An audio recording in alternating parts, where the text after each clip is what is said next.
white shower, it'll pass in a little bit. Come on, let's get over here.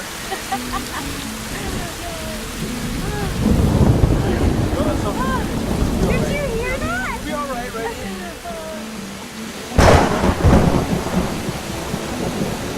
You know what? At least say we head back someplace and wait this out. What do you think? Okay. Okay? Yeah.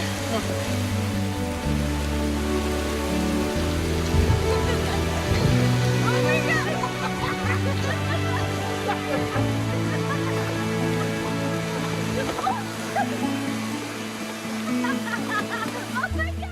Hi Nicholas. Hi. Absolutely loved Safe Haven, both the book and the film.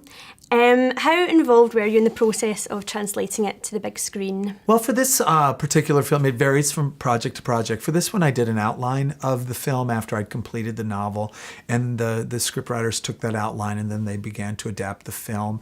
And then, of course, you get the script in, you give notes on the script, you work with that in a producer-type role where you're just trying to put together a film that you can shoot and that will come together in as high quality way as you can possibly imagine. So in the whole realm of things, I wasn't quite as involved in the script as I was on the last song since I wrote that one, but probably more involved than I was in a couple of others. And how did you come up with the story of Safe Haven? Were Katie and Alex based on real people? They were not. You know, I started really with, for that one, a theme. You know, I just wanted to add an element of danger. I try to tell stories that I think will be interesting to my readers, and part of what I think makes things interesting is these flares of something new, right? So I tried to add in an element of danger, and you just kind of start with this little seed and it kind of sprouts into this tree by the end of this full story. Do you ever base your characters on real people? Sure. Often Zeus in The Lucky One, the dog, that was based on my dog Rex, right?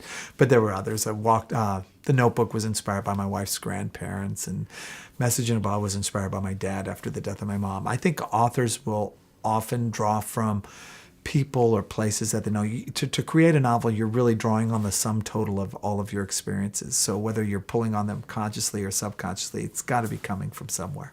And I have to ask, are you romantic in real life? Do you ever feel like you've got a reputation to live up to? I try. Look, I do my best, but I'm a guy, right?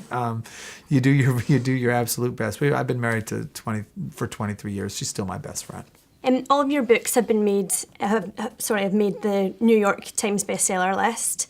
Do you ever feel the pressure that when you're writing a new novel that you've set the bar very high? Not so much about making the bestseller list, but just writing a story that feels fresh and original. It's an internal, it's my own judgment, so to speak, and I tend to be pretty selective on the next novel that I write, and it takes a lot of time to come up with a story that I think is worthy of being a novel and possibly a film. So yeah, the pressure's there. But look, there was pressure on the very first novel too, right? I mean, and even the second one, you have to live up to the Notebook. So it's just, I think, part and parcel of the profession itself.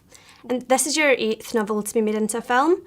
Do you ever have anyone in mind, like any actors in mind, to play the lead characters? Sometimes. It's more rare, though. That would be much more rare than is common. I knew, for instance, Miley would be in the last song because even as I was conceiving the story, I was talking to Disney about it being a Miley Cyrus vehicle. So I knew that Miley would end up playing Ronnie in the film. She actually selected the character's name.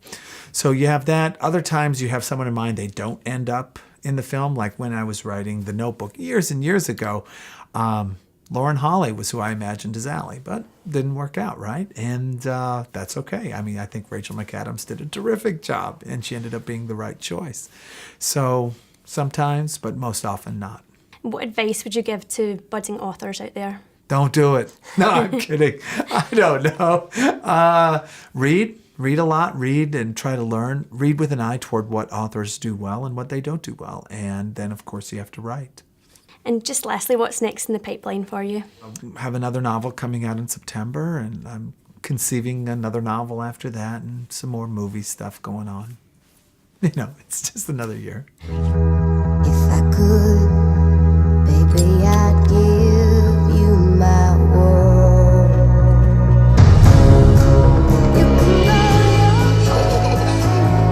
Did you hear about his wife? She passed away a few years ago.